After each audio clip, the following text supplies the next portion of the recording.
Dios les bendiga mucho a cada uno de ustedes.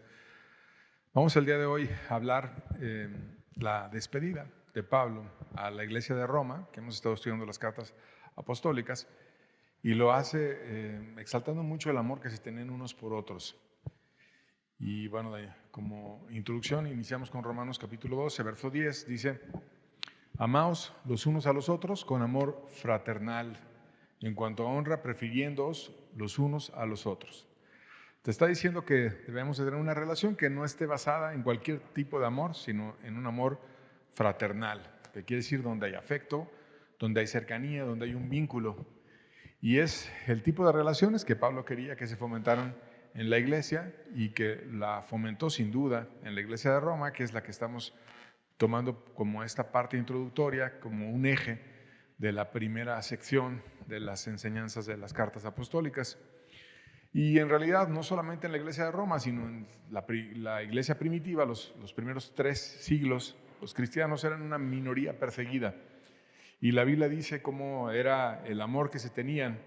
Vendían sus propiedades para ayudar y para amar a los necesitados. Y en un mundo donde históricamente los huérfanos y las viudas solían ser abandonados, ellos se organizaban y daban una ayuda diaria para que no les faltara nada. Y hay registros históricos de las pestes, por ejemplo, la peste de Antonina en el siglo II o la de Cipriano en el siglo III, habla de cómo los cristianos no huían, se cuidaban unos a otros y se amaban incluso entre los que aún todavía no habían encontrado el cristianismo, ayudaban a los perseguidos. Y todos se veían como hermanos. Eso rompió por completo la forma en la que la sociedad era percibida, donde había ricos, pobres, esclavos, judíos, gentiles. Pero cuando llegaba a la iglesia, todos eran vistos como hermanos. Y había un apologista famoso que se llamó Tertuliano, que él defendió a los cristianos en contra de acusaciones de los romanos. Empezaron a ser muy populares, empezaron a crecer bastante, y entonces hubo gente que inició a murmurar y a atacar a los cristianos.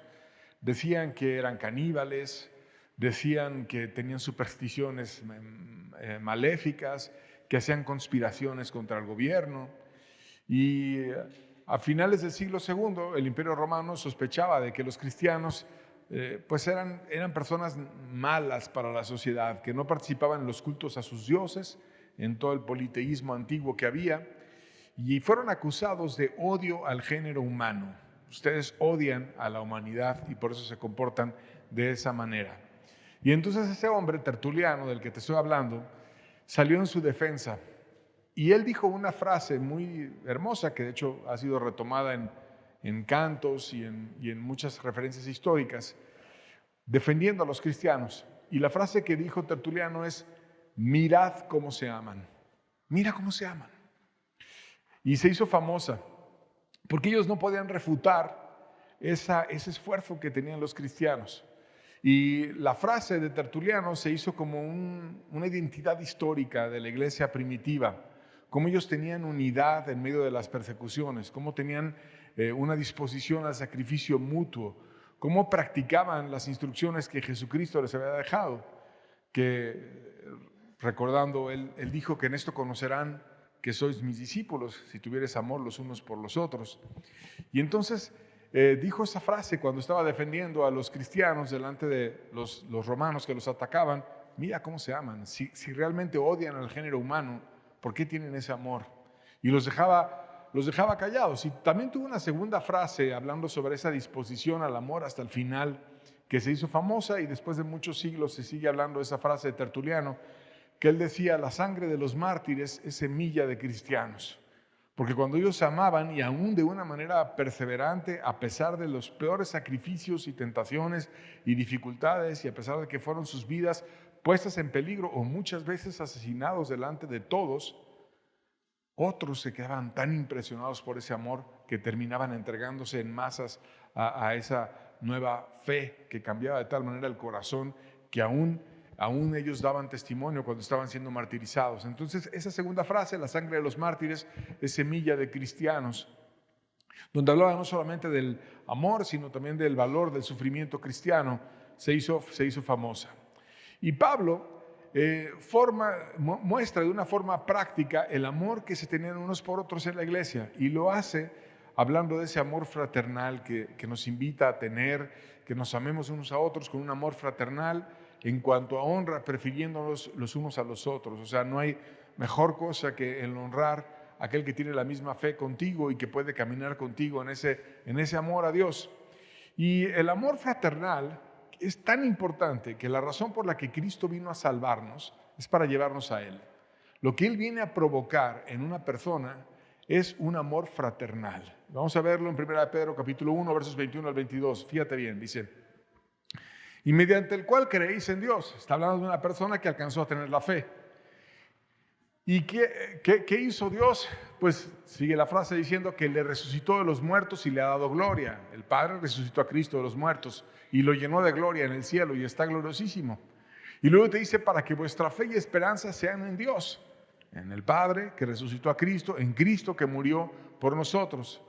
¿Y qué hizo Cristo? Seguimos leyendo: habiendo purificado vuestras almas por la obediencia a la verdad mediante el Espíritu. Eso hace, purifica nuestras almas de los pecados, del desamor, de la indiferencia, y nos lleva a la obediencia a la verdad mediante el Espíritu. ¿Para qué? Fíjate bien, y quedó subrayado ahí: para el amor fraternal no fingido. Amaos unos a otros entrañablemente de corazón puro. Para eso vino Cristo, para eso el Padre lo envió, para que tuviéramos el amor fraternal no fingido. Y nos invita a que ese amor sea una verdad entre nosotros y que sea de un corazón puro, que no sea algo fingido, que sea algo totalmente que te lleve a la verdad.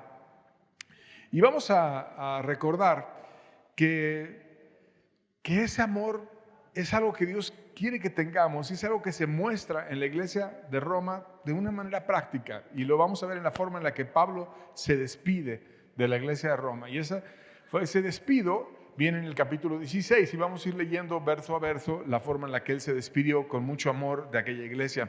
Romanos 16, versos 1 al 2 dice: os recomiendo además a nuestra hermana Febe, la cual es diaconisa de la iglesia en Cencrea, que la recibáis en el Señor como es digno de los santos, y que la ayudéis en cualquier cosa que necesite de vosotros, porque ella ha ayudado a muchos y a mí mismo.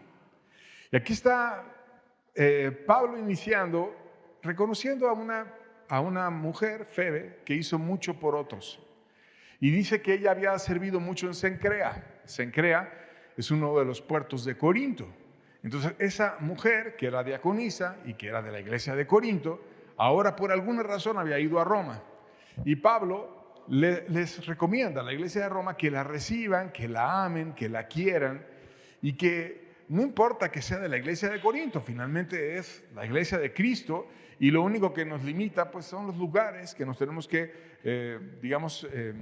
congregar por las limitaciones geográficas en algún lugar cercano a donde podemos nosotros vivir, pero finalmente la iglesia es la misma. Y ella, viniendo de Corinto, va por alguna razón a Roma, y entonces Pablo la recomienda. Y dice que le den un trato digno, primero porque es un ser humano, y todo ser humano merece un trato digno, pero también la resalta a ella porque era como una forma de cosechar el servicio de amor que había hecho a muchos, y reconoce el amor que había hecho Febe con muchos. Y Pablo instruye a la iglesia de Roma para que la sirvan. Y te dice que la sirvas como es digno de los santos, como con un amor fraternal y un cuidado especial, de una forma que cuando esa joven Febe o esa mujer Febe regresara a Corinto, dijera: voy a amar a mis hermanos en Corinto como fui amada por mis hermanos en Roma, y que pudiera ser inspirada por aquel amor de quienes además ni siquiera la conocían. Y te dice, ella ha ayudado a muchos y también había ayudado a Pablo, que eso le podía acarrear persecuciones y críticas porque Pablo era una persona muy polémica, pero esa Febe no le rehuía el amor. Era una persona que se daba y que compartía y que ahora era reconocida por Pablo para que los demás también la amaran. Y hace poco fuimos a un retiro al país de Cuba, y algunas personas viajaron con mi familia, y una de las hermanas que iba con nosotros se enfermó. y se enfermó de varicela y fue un problema porque pues nadie se quiere contagiar de varicela y aparte pues toda la iglesia estaba yendo hacia el retiro y la verdad era una situación complicada porque obviamente no puede ir una persona enferma al retiro con cientos de personas que las vas a poner en riesgo.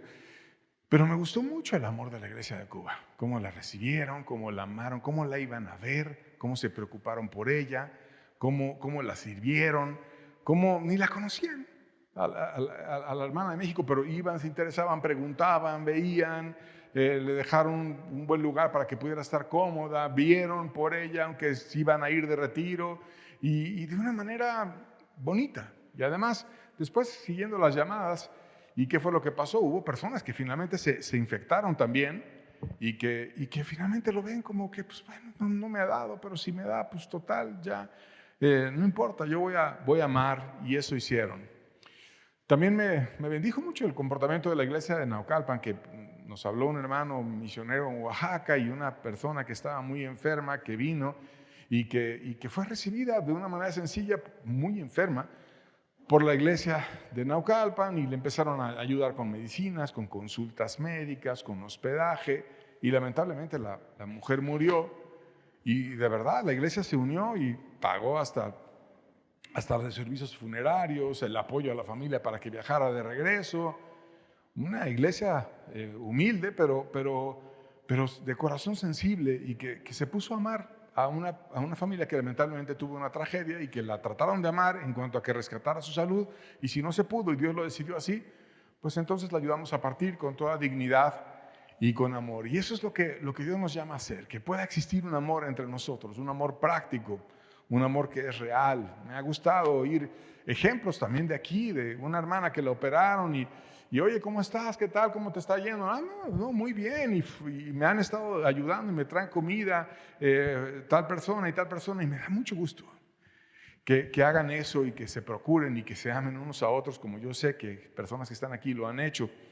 Y eso pasaba en la iglesia primitiva y Dios quiere que nosotros lo hagamos de una manera abundante. Romanos 16, versos 3 al 5, la primera parte del 5, lo seguimos leyendo. Dice, saludad a Priscila y Aquila, mis colaboradores en Cristo Jesús, que expusieron su vida por mí, a los cuales no solo yo doy gracias, sino que también todas las iglesias de los gentiles. Saludad también a la iglesia de su casa. Y aquí está hablando Pablo de personas que colaboraban con él, que no solamente eran personas ayudantes, sino que eran personas leales, que en las peores persecuciones y los peores problemas, porque Pablo enfrentó muchos problemas y muchas persecuciones, ellos ponían su vida, o sea, no se acobardaban, no se hacían atrás, sino ponían su vida por Pablo. Y dice que hoy vamos a saludarlos, déjenme mis saludos a Priscila, Aquila, que fueron mis colaboradores en Cristo Jesús, que además ellos pusieron su vida al filo de navaja por mí. Y la verdad es que estas frases yo las he leído, al igual que tú, muchas veces en la Biblia. Pero me tocó ver una vez también en Cuba un evento así, que no pasa en México, porque gracias a Dios tenemos un gobierno pues, que nos da libertad, y gracias a Dios por ello.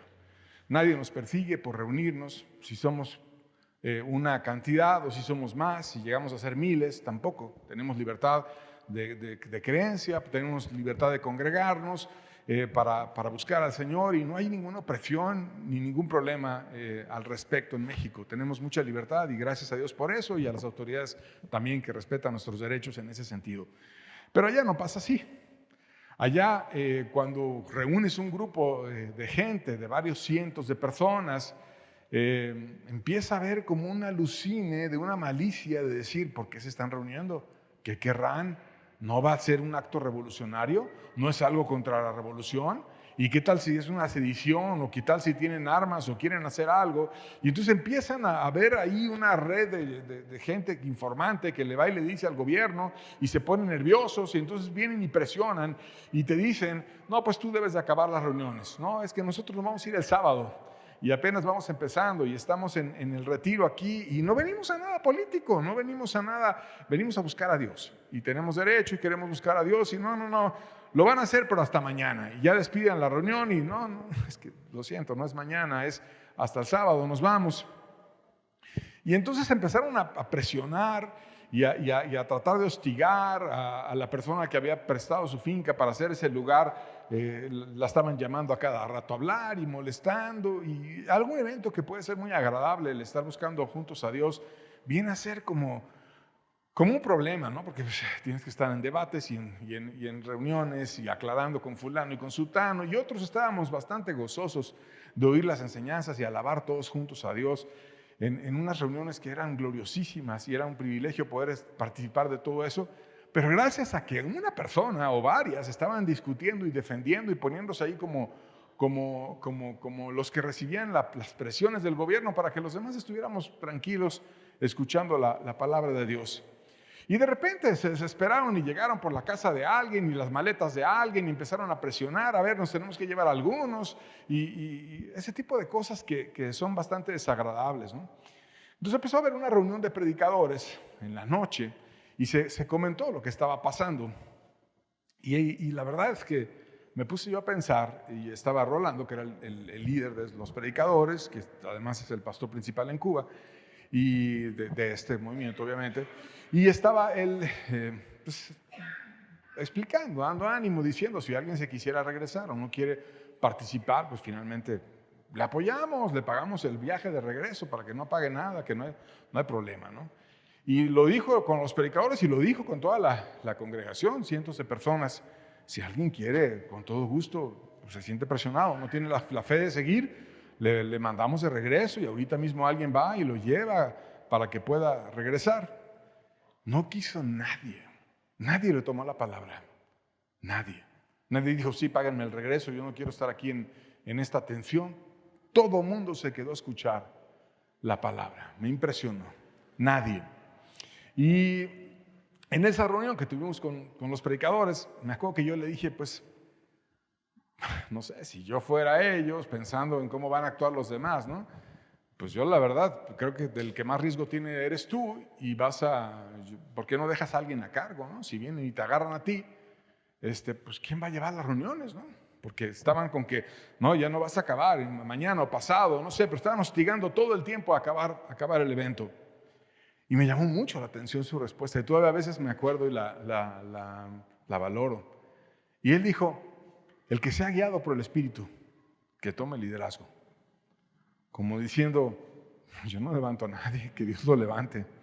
Y me gustó, porque finalmente el llamado viene de Dios. Y bueno, todos los predicadores oímos aquello, ¿no? Y todo el mundo se quedó pensando, bueno, vamos a buscar y estar sensibles al Espíritu. Finalmente llegaron ahí a hostigar y a ver, se habían enterado que el que estaba llevando la parte principal y la responsabilidad se llamaba Rolando. Y llegaron las autoridades y llegaron a ver, ¿quién es Rolando? ¿Cómo me llamó la atención ese hecho que presencié? Y muchos hombres empezaron a decir, yo soy Rolando, yo soy Rolando, yo soy Rolando, yo soy Rolando, yo soy Rolando. Y como todos eran Rolando, pues ni modo que se llevaran a todos, ¿no? Entonces, pues no se podían llevar a todos, y se quedaron así como frustrados. A final de cuentas no se los llevaron, pero también impresionados. O sea, ¿qué tienen estos que saben que no le va a ir bien a Rolando y están dispuestos a ir todos diciéndose Rolando, y no tenemos ni espacio a lo mejor en la cárcel para llevar a todos, ¿no?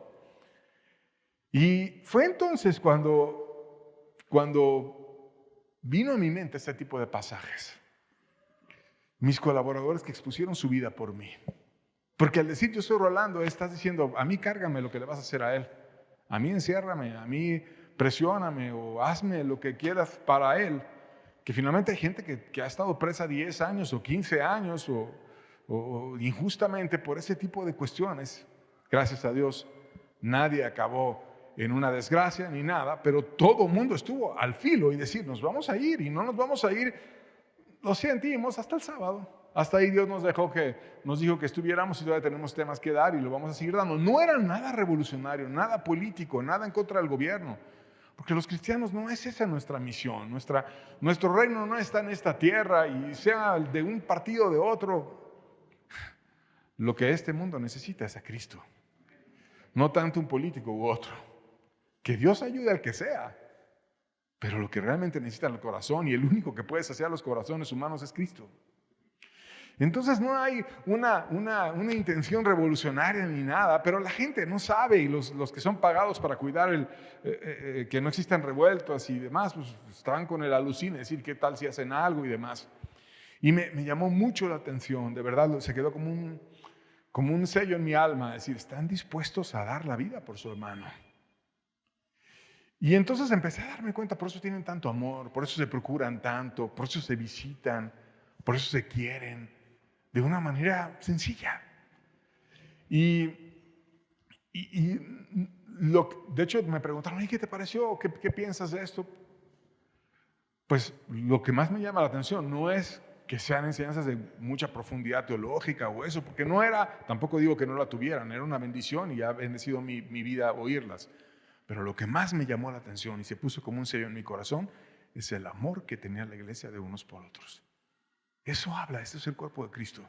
Aquí Cristo mora, aquí Cristo se alegra, aquí hay un amor no fingido, no es hipócrita, es un amor real. Y Pablo habla de ese amor, el que produce ese amor entre nosotros es Dios. Y el que lo tiene, lo vive, y el que no lo tiene, no lo puede imitar. Y en los saludos Pablo le daba la dignidad y el esfuerzo a todos según sus peculiaridades. Romanos 16, versos 5, la segunda parte al 6, dice: saludad a Epeneto, amado mío, que es el primer fruto de Acaya para Cristo. Saludad a María, la cual ha trabajado mucho entre vosotros. Y aquí vemos detalles de la iglesia. Epeneto fue la primera persona sensible al evangelio en aquel lugar. Un hombre valiente en Acaya, que no le importaba, soy el único. Y normalmente a la gente le gusta seguir cuando no tiene carácter, pues ya cuando va todo el mundo, ¿no? No, así yo me voy a hacer cristiano cuando se haga cristiano mi esposo, mis hijos, cuando todo el mundo quiera, entonces yo voy a entregarme. Epeneto era un hombre que nadie había oído en Acaya, solo él. Pero dijo, vale la pena seguir este camino, aunque sea el único, aunque no haya nadie más. Es verdad lo que están predicando. Y yo quiero ser ese primer fruto de Acaya para Cristo. Obviamente no había reuniones, no había lugar para estar juntos, no había alabanza, no había nada. Nada más estaba un corazón, que era el de Epeneto, que estaba oyendo a un predicador y quiso entregarse a Dios. Aunque sea yo el primero, por alguien tiene que empezar. Pues que empiece por mí. Y María también te dice que ha trabajado mucho entre vosotros. Una persona esforzada. Y no dicen que había trabajado mucho, porque las necesidades del reino son muchas y puedes hacer muchas cosas. Pero el caso es que era una mujer esforzada, era un ejemplo de servicio. Y cuando yo veo a las hermanas mayores que a veces están recibiendo, cuando tú y yo llegamos, que además también están poniendo las sillas muchas veces, o que están con su trapito limpiando para que tú te puedas sentar en un lugar cómodo, no sabes cómo valoro su esfuerzo. Que están orando antes por ti, para que Dios te hable, para que te bendiga, y por mí también. Y digo, ya se han servido mucho. Y a pesar de que son mayores, lo siguen haciendo. Nunca me han dicho una queja, nunca me han dicho nada de esto, lo otro. Lo hacen para Dios. Y Dios lo recibe y Dios lo ve. Y así como Pablo reconoce lo que hacían esas personas, creo que es bueno ser agradecidos.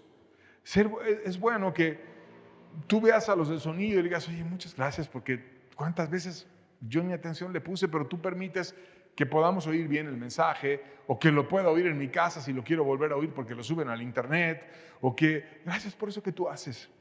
Gracias por haber limpiado a otro el salón o los baños, o cosas que se hacen y se hacen por amor.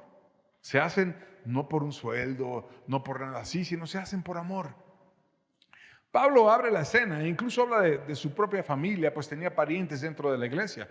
Romanos 16, verso 7 dice, saludad a Andrónico y Junias, mis parientes y mis compañeros de prisiones, los cuales son muy estimados entre los apóstoles, quien también fueron antes de mí en Cristo.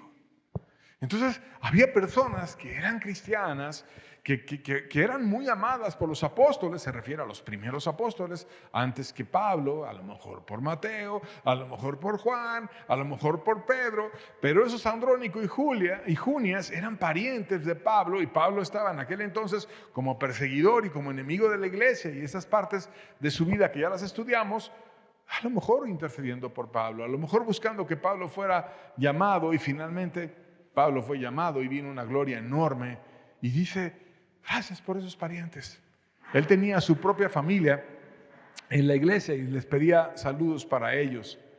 Y también te menciona a otros que eran muy amados por Pablo. Versos 8 al 9 de Romanos 16 dice, saludaba a Amplias, amado mío en el Señor. Saludaba a Urbano, nuestro colaborador en Cristo Jesús, y a Estaquis, amado mío. Personas muy cercanas a Pablo. Te dice a Amplias, un nombre antiguo del Imperio Romano, y Estaquis también, y a ambos le llama y le dicen amados míos. Está hablando con expresiones que recuerdan cariño, que eran personas cercanas a Pablo, y te recuerda esa escena cuando Pablo se refiere así de aquellos a quienes él amaba, como Jesús era, que Jesús era alguien tierno, alguien que vivía el amor fraternal, que tenía a Juan cerca y que abrazaba a Juan en la última cena, que no era un tipo duro, severo, que intimidara, sino una persona que amaba y que practicaba el amor fraternal y que inspiró ese amor en otros. Y habla de Urbano y dice, es nuestro colaborador. La obra no era de Pablo, la obra era en equipo. Urbano no era una persona que fuera un oyente fiel de Pablo, era un colaborador. No era un tipo pasivo, sino era una persona que colaboraba en la obra. Y Pablo reconocía el esfuerzo de Urbano y venía y lo daba como ejemplo también. Y la iglesia era una fuente variada de riqueza, de una forma y de otra forma, y los saludos se ve. Romanos 16, versos 10 al 12, seguimos leyendo, dice, saludad a Apeles, aprobado en Cristo.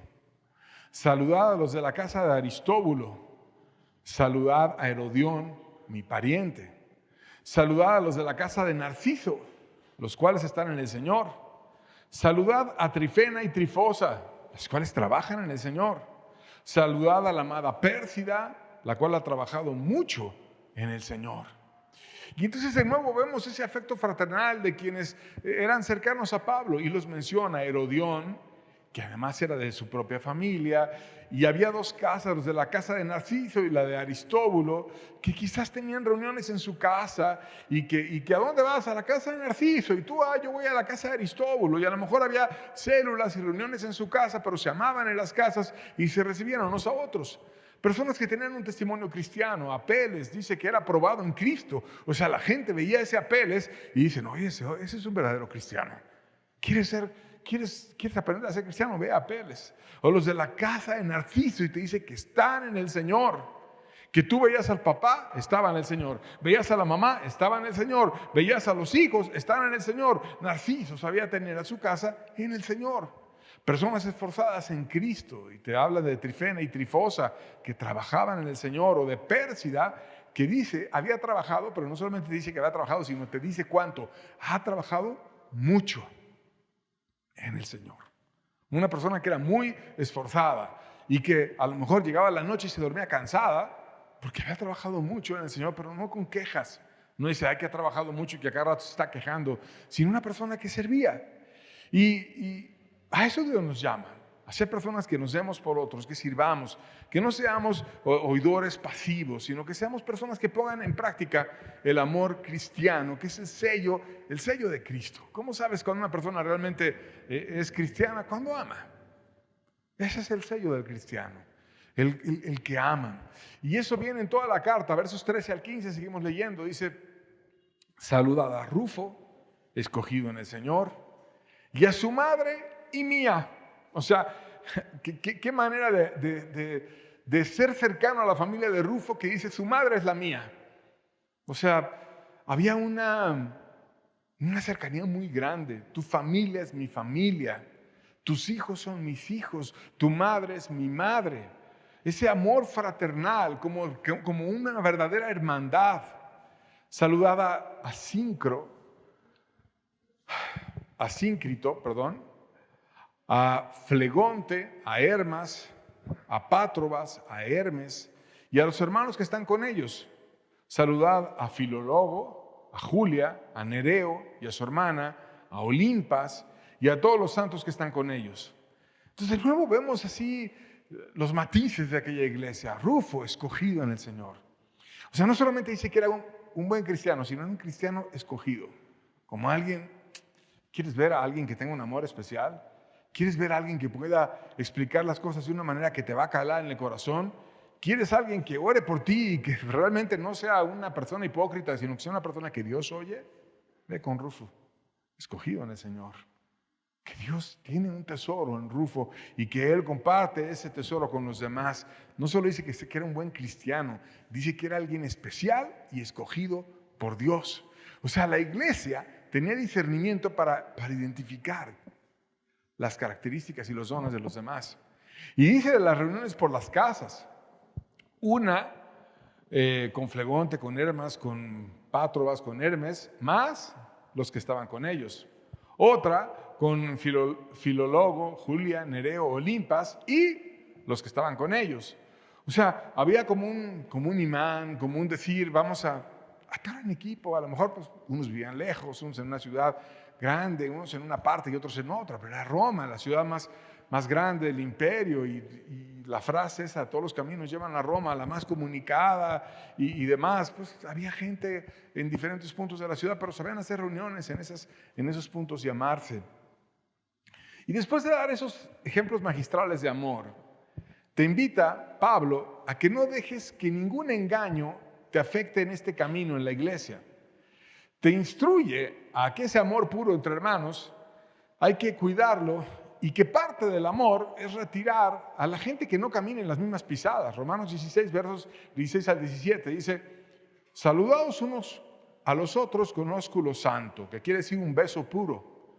Salúdate con ósculo santo, o sea, no algo pasional o carnal, sino algo cariñoso, fraterno y santo.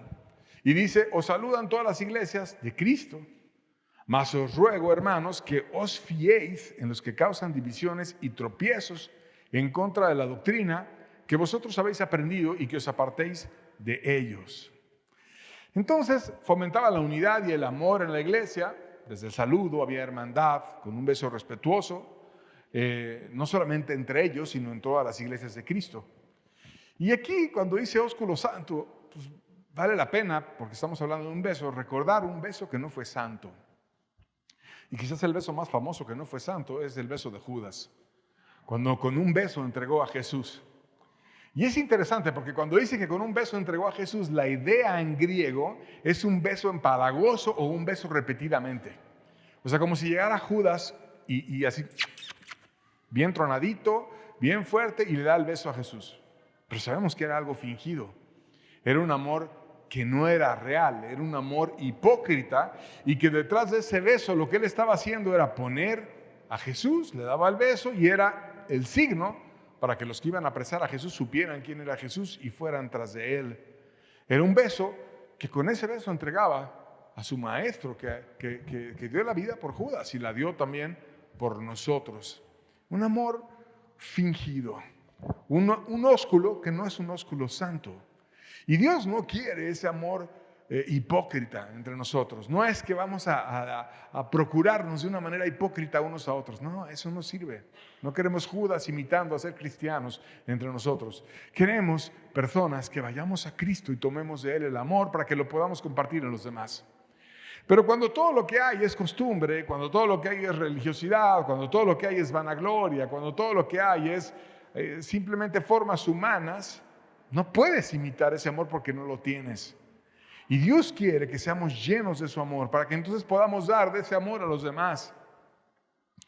Y como te digo, el pasaje invita a que se guardaran y se apartaran de personas que andaban en hipocresía, como Judas, por ejemplo, y que andaba fingiendo el amor. Y te da razones. Te dice, son en apariencia religiosos, pero carnales en el fondo.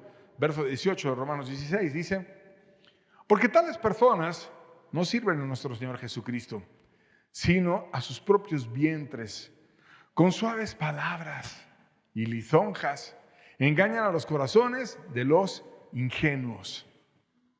Y te está hablando de gente hipócrita, que también en la iglesia puede haber personas que vengan, que escuchen, que no cambien, y que ya cuando empieza a haber un ambiente de amor y de cambios, pues empiezan a fingir.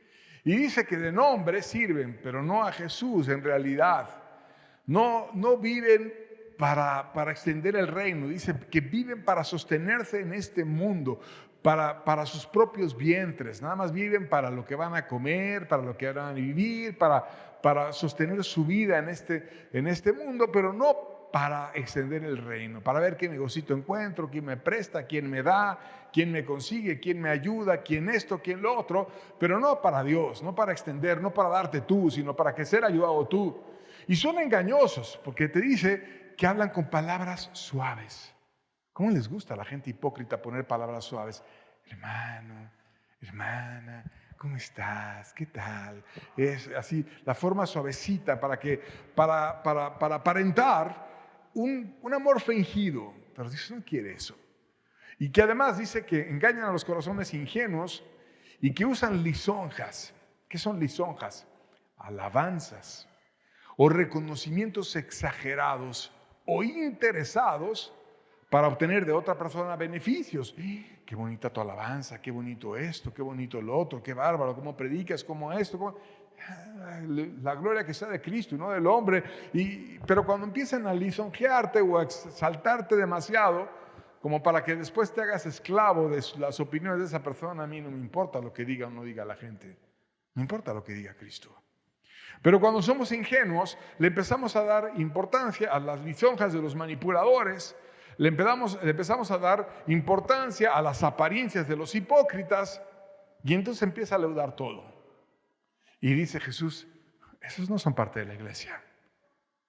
Y necesitamos reconocer quiénes son y quiénes no son, para que te fijes en quienes causan divisiones y tropiezos de la doctrina que hemos aprendido, que no es otra más que vivir para amar, y que te apartes de ellos. Gente que diga que sí, que esto, que lo otro, pero que a la hora de la hora no ama, no sirve, no se da ni por los suyos, ni en lo más básico, ni por los más cercanos. Si no quieres ni a tu esposo con el que duermes, ¿qué vas a andar queriendo a los demás? Si no quieres ni a tu esposa, si estás lleno de rencor contra ellos o contra ella, o contra tus padres, o contra tus hijos, ¿qué andas con los demás? Entonces debemos de empezar a vivir el amor para empezar en casa y tener cuidado de no andar en hipocresía. Para guardar la iglesia, a reconocer este amor, los anima a caminar entonces con discernimiento y con benignidad. Romanos 16, 19, seguimos aprendiendo, dice, porque vuestra obediencia ha venido a ser notoria a todos, así que me gozo de vosotros, pero quiero que seáis sabios para el bien e ingenuos para el mal. O sea que seamos muy buenos para hacer lo que es bueno, para hacer el bien, para hacer lo correcto, que tengamos discernimiento, e ingenuos para el mal, que no estemos con malicias, con pensamientos inadecuados, sino que en benignidad, haciendo lo correcto para seguir amando y teniendo discernimiento, y que la obediencia pues ya era notoria a todos, como si ya era muy obvio que eran cristianos, ese caminar era notorio y por lo tanto Pablo se gozaba porque se veía quién era la verdadera iglesia. ¿Cómo se veía? Porque era obediente. ¿A qué? Obediente a amar. Ese es el camino del cristiano. No hay otro camino. Amar a Dios, amar al prójimo, amarnos unos a otros con amor fraternal, no con un amor fingido, hipócrita, que busca su propia gloria, que busca alimentar su propio vientre, que busca las cuestiones egoístas y carnales, sino con un amor desinteresado que quiere bendecir a los demás, que es ingenuo para el mal, sin astucia para lo malo, que es puro, que es benigno, que ve por los demás. Cuando la iglesia camina así, dice Pablo, el diablo va a ser vencido y la gracia va a crecer. Romanos 16, 20 dice, y el Dios de paz aplastará en breve a Satanás bajo vuestros pies. La gracia de nuestro Señor Jesucristo sea con vosotros. Cuando esto pasa, Dios está muy exaltado, muy exaltado. Y el diablo está muy humillado. muy humillado. Y la iglesia está arriba del diablo, y el diablo bajo los pies de la iglesia, porque Cristo viene y lo aplasta y lo destroza. La iglesia es levantada, no el diablo te está cuchicheando todo el tiempo y estás todo atribulado y con pensamientos y enrollado y demás, no. El diablo está bajo los pies, la gracia de Cristo llena a la iglesia, porque a Cristo le gusta que nos amemos con amor fraternal. A Cristo le gusta que exista un ver los unos por los otros. Y este amor es lo que debe de permanecer entre nosotros y lo que debe de darse en nuestras relaciones. Y aunque estamos leyendo ahorita la iglesia de Roma como ejemplo, pero esto es universal. En el libro de Hebreos, capítulo 13, versos 1 al 3, vemos otra parte interesante. Dice, permanezca el amor fraternal. Eso es algo muy importante. Si algo debe permanecer entre nosotros es el amor fraternal. O sea, un amor no hipócrita, un amor no fingido, un amor sincero, un amor fraterno, un amor que me preocupo por ti, que doy la vida por ti, un amor verdadero. No os olvidéis de la hospitalidad, porque por ella algunos sin saberlo hospedaron ángeles. Acordaos de los presos como si estuvierais presos juntamente con ellos, y de los maltratados como también vosotros mismos estáis en el cuerpo.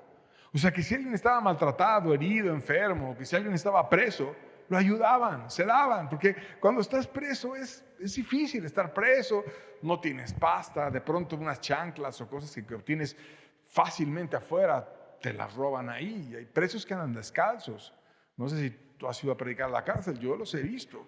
Y están incómodos y demás, porque no hay quien vaya y les lleve o les dé cosas sencillas. Y cuando te empiezas a interesar por ellos, te dicen cosas básicas, tráeme un jabón, tráeme una pasta, tráeme cosas que todos nosotros tenemos de sobra y bien podemos compartir. Pero dice, acuérdate de ellos como si tú también estuvieras preso. O sea, te invita a tener una verdadera empatía, que sientas lo que los demás sientan, que ayudes al maltratado, porque tú también estás en el cuerpo, tú también sabes que se duele el cuerpo cuando estás herido, cuando estás enfermo, cuando te sientes mal. Y por lo tanto debemos de tener amor fraternal. ¿Qué amor? El amor que puedo sentir lo que el otro siente para poderme dar por él y amarlo de una manera correcta. Lo contrario en este amor es vivir en base a abusos unos con otros. Primera Tesalonicenses 4, versos 6 al 8 dice, ninguno agravie en nada a su hermano, porque el Señor es vengador de todo esto, como ya os hemos dicho y testificado. Porque no nos ha llamado Dios a inmundicia, sino a santificación. Así que el que desecha esto no desecha al hombre, sino a Dios, que también nos dio su Espíritu Santo. O sea, no estamos hechos para agraviar a nadie. O sea, ¿qué es agraviar? Que pidas dinero prestado, por ejemplo, y no lo regreses. Oye, préstame.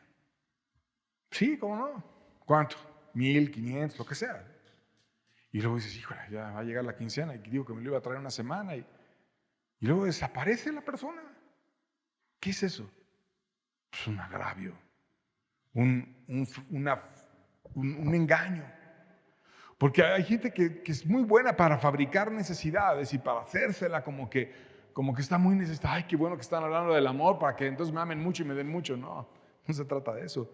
Se trata de que todos nos pongamos a amar y que no estés buscando recibir. Porque también la Biblia nos enseña a guardarnos del hipócrita. El que nada más hasta pide y pide y pide y pide. ¿Por qué no te pones a amar? Y no me refiero que si estás en una verdadera necesidad no puedas hablar. Pero ¿qué tal cuando pides prestado y nunca pagas? Entonces dice, ninguno agravia en nada a su hermano. Estás agraviando a otra persona. Es mejor decir, no tengo que comer y la verdad estoy tan mal que no tengo ni trabajo como para decirte cuándo te podría pagar. Si tienes a bien regalarme algo, es más honesto eso. Pero no decir préstame para que nunca... Y luego pedir prestado a veces para cosas absurdas, ¿no? Pido prestado para un lujo, o pido prestado porque me quiero ir de vacaciones, o pido prestado para algo que no necesito. Eso es absurdo, eso está mal, eso es injusto. Ninguno agravie en nada, no puedes agraviar en nada. Si quedas con alguien en algo, lo cumples, porque esta es tu palabra. Quedaste en algo, lo cumples. No es... comprometo y luego ya soy un experto en decir excusas, no. Porque dice la Biblia, el Señor es vengador de todo esto. O sea, Dios va a vengar al tropezado. Dios va a vengar al que tú heriste con tu mal testimonio. Dios va a vengar y te va a quitar la gracia. Y hay gente que ya no tiene gracia porque es abusivo, porque hace tratos pensando, como dice el pasaje, solamente en su vientre, en sus cuestiones mundanas, en tener para él, para él, para él, para ella, para ella, para ella. No, la iglesia no es un centro de abuso, es un centro de amor real. Y debemos de procurarnos unos a otros, pero nunca agraviarnos unos a otros. ¿Por qué dice el que desecha esto? No desecha al hombre, desecha al Espíritu Santo, desecha a Dios que nos dio su Espíritu. No es que sea la moda, que estemos hablando del amor y que eso, no, eso viene en la Biblia desde hace miles de años. Y el que no quiere vivir así, no estás desechando un grupo, estás desechando a Dios. Y Dios te llama a vivir así. Por lo tanto, ¿qué debemos hacer? Empezar a aprendernos a amar. Para empezar con los más cercanos. Para empezar con tu casa, con tu esposo, con tu esposa, con tus hijos, con tus padres. Son los primeros a los que debemos amar. Cuando dice la Biblia que amemos a nuestro prójimo como a nosotros mismos, prójimo quiere decir tu cercano, el que vive cerca de ti. Si para empezar no te llevas bien o no amas o no ves por el que está muy cercano a ti, pues ¿qué quieres ir a amar al que está a miles de kilómetros de ti? Pero mucha gente cuando no tiene ese amor le gusta mucho andar simulando que ama a los de afuera porque tiene una egolatría por su apariencia y eso es muy bien visto. Que tú ames a los de afuera, la gente dice, ay, mira qué buen corazón, cómo ayudó a este, cómo ayudó al otro. Pero es pura vanagloria. Y cuando amas a tus hijos, normalmente la gente no le pone atención. Pues es tu obligación, ¿no? ¿Quién va a ver que te levantaste de madrugada para atender a tus hijos?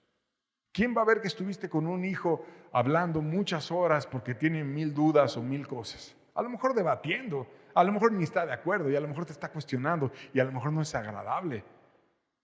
Pero lo amas y lo escuchas y lo entiendes y juzgas lo que te dice. Y si te dice cosas que son reales, las cambias.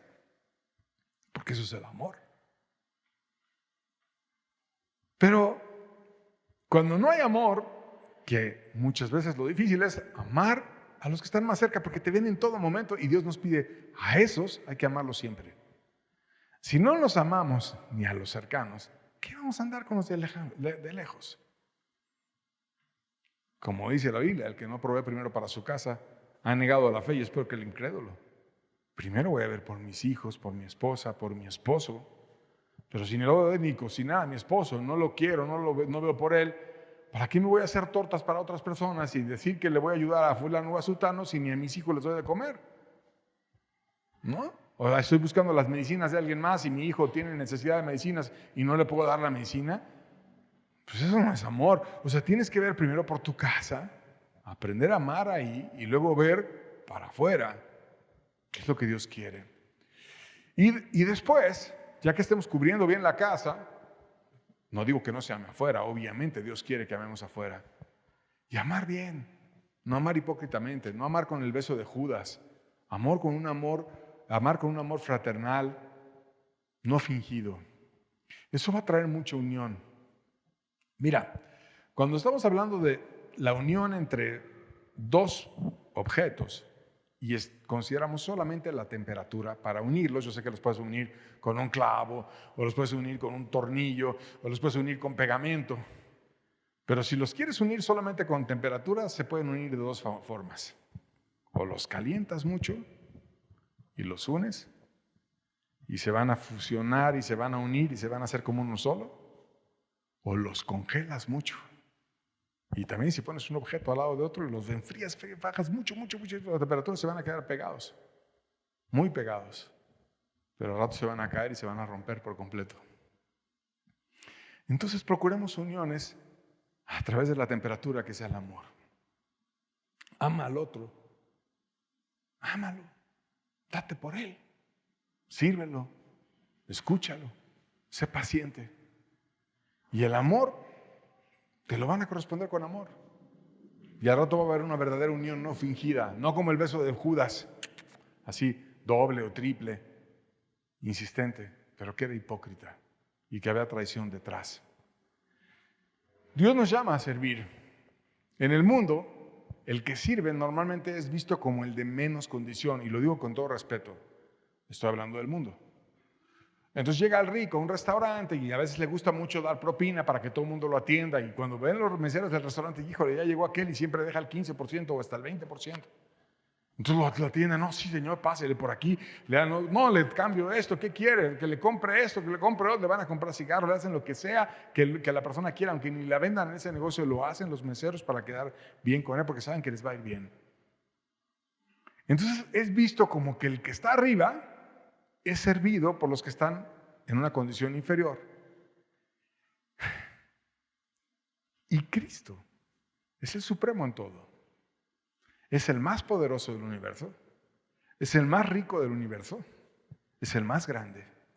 Es el más digno. Es el más sabio. Y vino a servir. Y vino a amar.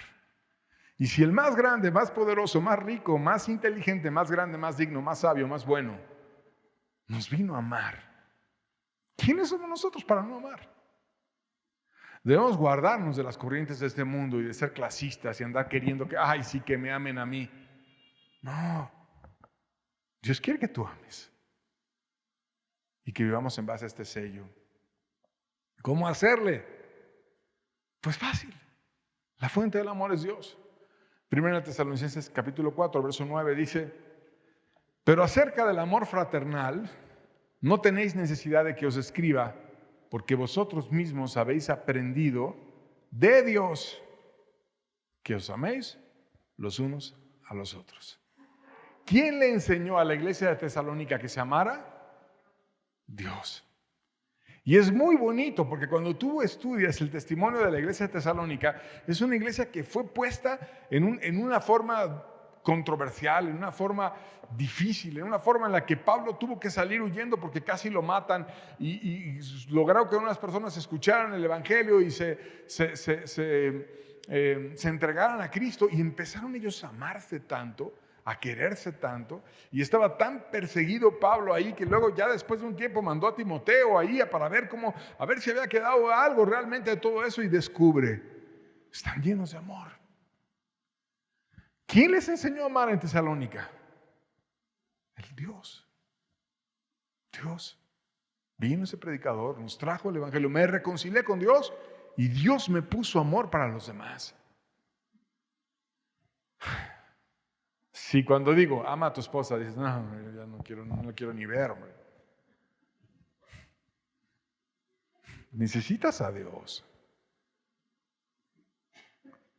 Es muy triste porque cuando va avanzando los años, a veces vienen unas amarguras con el tiempo, y hay hombres que, si hay una persona a la que no trago y no puedo ver, es a mi esposa. Y se divorcian tan llenos de amargura, o ella tan llenos de amargura. No me hables ni de tu papá. No lo quiero ver. Antes lo amaban muchísimo, ahora no lo aman nada. Dios nos pide que nos amemos para empezar en la casa. Pero acerca del amor fraternal no tenéis necesidad de que os escriba, dice Pablo, porque vosotros mismos habéis aprendido de Dios que os améis los unos a los otros. ¿Te cuesta mucho trabajo tu esposo, tu esposa, tu hijo, tu hija? Ve a Dios. Perdona, pide perdón, sé humilde, no seas contencioso, no seas contenciosa. Acepta lo que hiciste mal y ponte a amar y cambia. Y Dios va a hacer un milagro en tu casa, y va a hacer un milagro en la iglesia, y va a hacer un milagro donde quiera que estemos, porque nos llama Dios a que tengamos ese amor fraternal. Amén. Muy bien, pues vayamos entonces a practicarlo. Amar, ama mucho a tus hijos, ama mucho a tu esposo, a tu esposa. Nos vemos aquí el siguiente domingo. Dios bendiga, estamos despedidos. Que tengan buena tarde.